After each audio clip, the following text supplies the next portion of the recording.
Hello again, everybody, and welcome to another edition of Browns Latest. I'm Dave Grendzynski, and this is where you can get caught up on some of the latest news and tidbits that are tied to our favorite team in the NFL. That is, of course, the Cleveland Browns. Thank you to everyone who has liked our previous episode. Thank you to all of you who have subscribed to the channel, almost to 9,000. Thank you to all of you who have scanned the QR code and become members of the Browns' latest dog pound, and everyone who gets their comments down there in the viewer comments section. Now, coming up on today's show, we play the Ravens tomorrow, but all anybody wants to know is who's running the ball. Plus, a popular social media member makes a bold prediction about how the Browns' season will go the rest of the way. We'll also talk about what all Browns fans, and especially Shedeur Sanders fans, can learn from the Packers' Jordan Love. And although it correctly picked that the Bengals would beat the Browns, the prediction pen is back. And we are going to make some pontifications about the Browns-Ravens game tomorrow. Let's hold on. Let's see if he's working okay today. Will this be a good show? If you're lucky. Hopefully you're lucky. Down in the viewer comments, we are going to find out how the Browns can eliminate Lamar Jackson's ability to run the ball. We'll find out what that is all about as well. But first things first, we are prepping for the Ravens, folks. They're going to wear the orange pants with the white shirts. My second favorite combination. After the orange pants with the brown shirts, what they wore last week. And so I'm all about the old school. Just keep it simple. It's like, I like the orange pants with the orange. We don't need color rush and all this other nonsense, different color helmets and all this stuff. Just take it back to the old school, because I'm an old fool. That's what I like. I like the old school. But the big talk is how did Judkins look? Stefanski's like, he looked good. Big part of our plans. Everybody's grilling him. He's not giving anything up. And he says, we're gonna work through it, and then they're gonna decide today if he's going to play. But he said, I do think he's in shape, in good shape. I think he's in good shape. So, what I think, he's playing 100%. I think he will definitely have a role of some sort tomorrow. I think Samson RB1, him RB2, or at worst, play the role of the Rocket last week. But I don't think they're going to give the Rocket that much money against Baltimore on the road. Yeah, I think I'm starting to really kind of be able to decipher Stefanski's lies a little bit. I mean, if my spidey senses are off on this, I'll regroup. But I don't see any reason, any way, shape, or form that he is not going to play in some capacity tomorrow against Baltimore. So Quinshon Judkins, I fully expect to see him on the field tomorrow. The other thing he talked about, Mike Hall, not seen during the viewing period of practice, but apparently, I mean, it's not a big deal the way Stefanski was letting on. But Jack Conklin, right tackle, 50-50 now with an elbow that he hurt during the week. It's not even the eye thing that happened during the game. Conklin hurt again. I'm over it, man. Like, this guy, ever since we signed him, I mean, constantly, he is always hurt. And so I'm over it. Like, we might, this has got to be the end of the road for him. It is just, it's something else every single week. So, the other thing that was talked about, how the defense is prepping for Lamar Jackson and his ability to run and throw. And they asked Bill Musgrave about it, how the scout team quarterback. Now, here's the thing. There was a lot of talk in the comments and different places that Shedeur was just standing around at practice and not doing anything. There is nothing. That is not a thing. To have your backup quarterback stand around and do nothing is not a thing. You got to have your guys always are getting reps because they got to be ready to go in. If something crazy happens during the game, you got to be ready. You have to prepare to play. And just because during the viewing portion, the media viewing portion, if he's not doing something at one of the media viewing portion, doesn't mean he's not getting reps. They're all getting reps, and this is the case with preparations for the Ravens. Here's the quote from Bill Musgrave. He says, "This is the quarterbacks preparing our defense for Baltimore's offense." He says, "At times the concepts resemble what we would run here with the Browns. And at times, it's completely foreign. But the fact that they're out there, and he means Dylan Gabriel, Shedeur Sanders, and Bailey Zappi. They're using a combination of all three of them. But the fact that they're all out there and having to make decisions and process and then deliver throws accurately, all of that is really good. So they're getting work in. So not only are you getting your team ready for the team you're about to play, but you're getting work in yourself. And they look at it all. They look at everything, folks. So this whole thing, the nonsense about the Browns are just letting Shedeur stand there and do nothing. Not a thing. It's not a thing. Also, cornerback coach Brandon Lynch said they're going to play with violence. I like the sound of that. And then on the Ravens side, Rashad Bateman, no practice. Isaiah Likely, kind of sketchy. Although Andrews is the one who kills us. We need to really keep tabs on him. But Likely's a weapon. And then Harbaugh said that they're getting prepared for a good quarterback named Joe Flacco. And he says he knows how to play the game and is capable of making big plays against you. So they know what Joe can do, especially, I'm telling you, that pass defense is not good. And so old man Joe could do some serious damage through the air. I expect him to. I think they're going to throw the ball a ton tomorrow. And, I'll try to get the running game going. If Judkins is back, that's going to help. So we shall see. Another thing we're going to see is Frank the Tank. Now, if you're not familiar with Frank the Tank, he works with Barstool Sports. He's a social media member. His full name is Frank Fleming. And I have a soft spot in my heart for Frank. But he made some predictions about the draft next year. And they asked him who's going to have the top 5 picks. But why do I have a soft spot in my heart? Well, I got to meet Frank. Through my work with the Cleveland Guardians, and there's Frank the Tank and Dave. Super, what a great guy. Spent a little time with him, and it was great. Now, Frank, a great guy. His predictions, though, I don't know.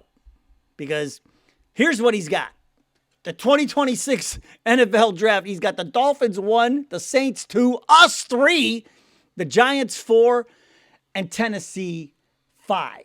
Now, he went viral back in 2017 he was going to the Mets opening day game, and he went on a rant about the New Jersey transit system. That's how he got so famous. So he knows a little bit about transit systems. I don't know about his NFL draft predictions. So as much as I love him, he also does great food reviews, apparently. But he's known for his passionate sports rants, and he thinks the Dolphins are a complete mess. So, well, at least we're not that. But he thinks the Browns are going to have the 3rd pick. That's not happening because we are going to be in the playoffs. Sorry, Frank. Now, one team that knows something about developing quarterbacks is the Green Bay Packers. And if you watch the game on Thursday night, Jordan Love and what he's doing now, this is what all Browns fans, especially Shedeur Sanders fans, need to step back and take a look at. The development of Jordan Love. Remember, Jordan Love was drafted in 2020. He was a first-round pick, the 26th pick overall. You know how many games he played as a rookie? 0. Did not even see the field as a rookie. He went to Utah State, rewrote the record books at Utah State. He still holds the record for most total yards, is second in passing yards, second in completions, and touchdown passes. Just like Shedeur rewrote the record books at Colorado. But look at this, folks. He didn't play at all his rookie season. Here's his career stats. And then you could see the progression. Play a little bit in 2021, then 2022, and then 2023 was his best year. But then look at last year. Took a step back a little bit. It's why? Because you have to adjust. The more tape teams get on you, the easier it is for them to defend you. So, I didn't conclude his rushing stats because, he runs the ball a little bit, but not as much as somebody like Jackson or Allen or somebody like that. But you can see it. And then look at the start he's off to this year. And man, oh man, if you watch that game on Thursday night, he looked dialed in. And with that defense, they are a legitimate Super Bowl contender. But the thing is, folks, this is what the Packers do. Going back to Aaron Rodgers. Love sat behind Aaron Rodgers for 3 years. And then Aaron Rodgers sat behind Favre for 3 years with Green Bay. And Favre sat behind the Magic Man, Dan Majkowski, when he got to Green Bay. But before that, in Atlanta, He sat behind Chris Miller and Billy Joe Tolliver.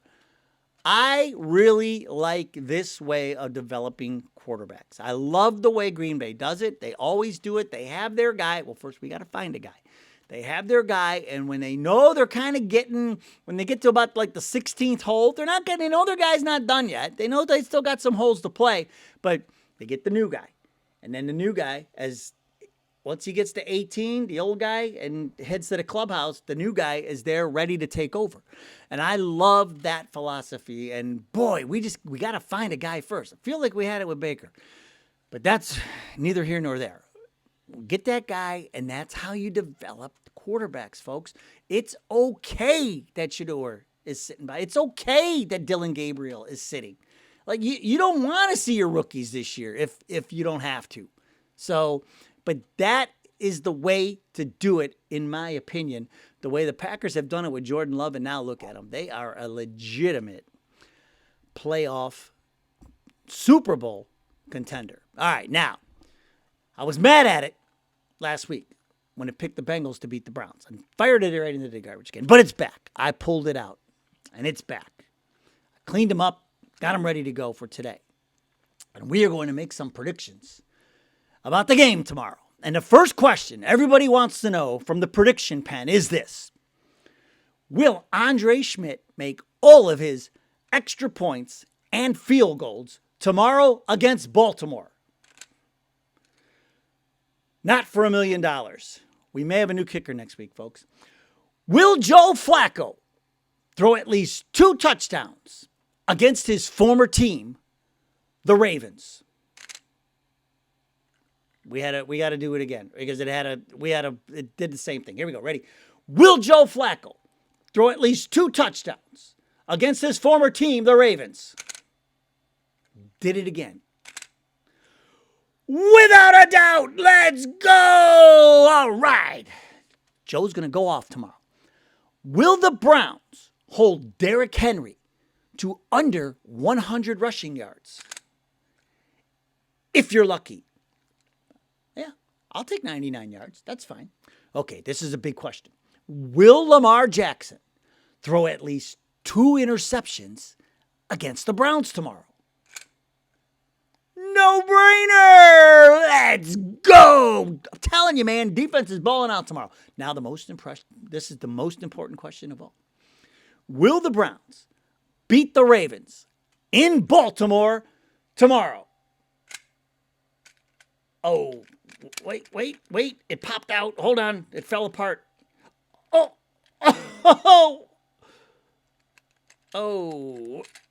It said, if you're lucky. All right. I got to fix it. Look, the top came off. I don't know what happened. It was so excited to tell us that, there we go. No-brainer.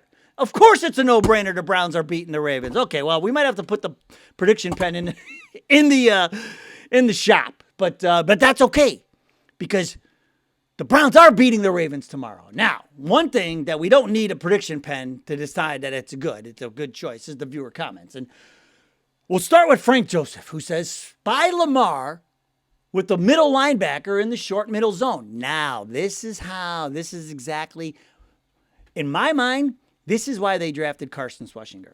I think Carson Schwarzenegger is going to be the spy on Jackson because he can run side to side. He's got the speed, and he's a great tackler.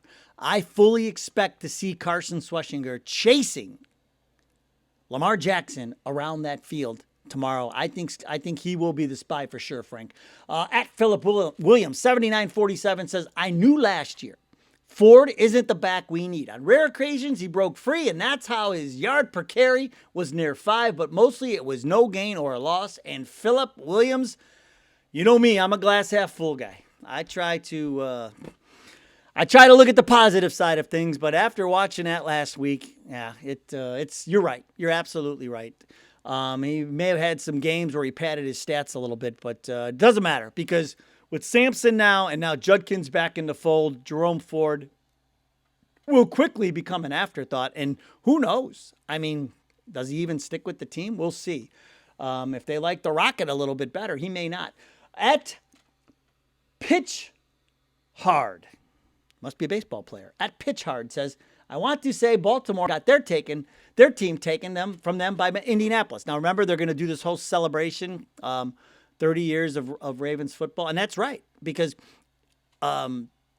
Baltimore, they used to have the Baltimore Colts. And then Indianapolis, they moved to Indianapolis in the middle of the night. That's sketchy too. See, everything related with football and Baltimore, it's kind of sketchy. And then what they did is they went and stole our team instead. So they were mad that their team packed up and left. So they went and stole our team.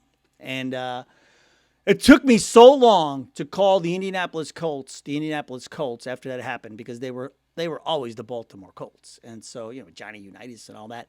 And so it was very hard to get used to. But I think people are used to it now. But no one will ever get used to the fact that Baltimore stole a team from Cleveland. And then we'll end on this. Now, you know me, glass half full. We are beating the Ravens.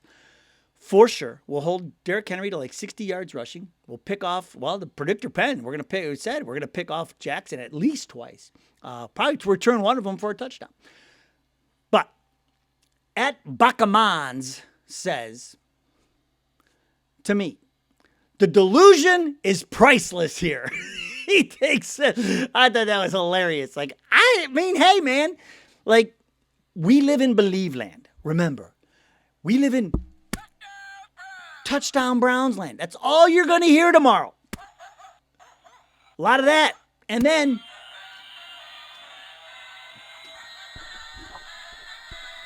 man, I hope the predictor pen is okay. I might have to take it to the predictor pen doctor because that was not good. I don't know if I can get one more out of it or not. Browns winning? Are the Browns winning? Oh, no. Well, it's stuck on no-brainer, which is okay. So every question I ask it, it'll be a no-brainer. All right, folks, that's going to do it for today's show. Thank you so much for joining us. We'll get you ready before the game tomorrow. We'll post a little earlier, get their bold predictions and what to watch for and the keys to the game for you tomorrow before the Browns beat Baltimore. We're going to rock the Ravens tomorrow. We'll be 1-1. We're going to throw the whole football universe into a tizzy by 4 o'clock tomorrow afternoon. Can't wait. All right, go Browns. We'll see you next time.